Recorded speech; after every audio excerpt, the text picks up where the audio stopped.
আর এই মুহূর্তে নজর রাখবো আমরা স্বরাষ্ট্র মন্ত্রক থেকে ফোন শুভেন্দু অধিকারীকে। কোচবিহারে শুভেন্দুর কনভয়ে হামলা এবং সেই ঘটনার পরিপ্রেক্ষিতে শুভেন্দুর খোঁজ নিলেন অমিত শাহ।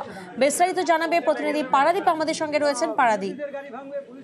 দেখো, আজ কোচবিহারে রাজ্যের বিরোধী দলনেতা শুভেন্দু অধিকারীর উপর যখন হামলা হয় সেই খবর সংবাদ মাধ্যমের মাধ্যমে যখনই কেন্দ্রের স্বরাষ্ট্রমন্ত্রী অমিত শাহ তার চোখে পড়ে এবং সঙ্গে সঙ্গে তিনি যেটা করেন যে কোচবিহারের প্রাক্তন সাংসদ এবং প্রাক্তন স্বরাষ্ট্রমন্ত্রী নিশীথ অধিকারীকে ফোন করেন এবং নিশীথ অধিকারীর সঙ্গে স্বরাষ্ট্রমন্ত্রী অমিত শাহ দীর্ঘক্ষণ কথা হয় এবং সেই সময় তিনি বিস্তারিত ঘটনার সম্পর্কে খোঁজ নেন এবং শুভেন্দু অধিকারী কেমন আছেন, তার কোনো ক্ষতি হয়েছে কিনা বিশদে জানেন এবং তিনি তখনই তার নিশীথ অধিকারীকে বলেন যে শুভেন্দু অধিকারীকেও কিন্তু স্বরাষ্ট্র মন্ত্রকের পক্ষ থেকে ফোন করা হচ্ছে।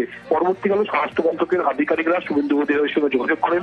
প্রথমবার মিস কল হয়েছে, পরবর্তীকালে আবারও ফোন করলো শুভেন্দু অধিকারী তিনিও কিন্তু স্বরাষ্ট্র মন্ত্রকের আধিকারিকদের সঙ্গে দীর্ঘক্ষণ কথা বলেন এবং ঘটনার পুঙ্খানুপুঙ্খ বিবরণ দেন।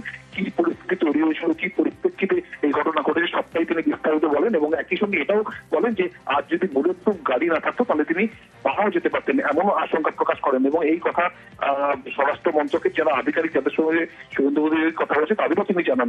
পরবর্তীকালে বিজেপি রাজ্য সভাপতি সমীর ভট্টাচার্য এবং কেন্দ্রীয়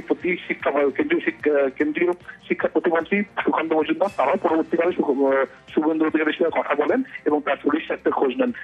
এই মুহূর্তে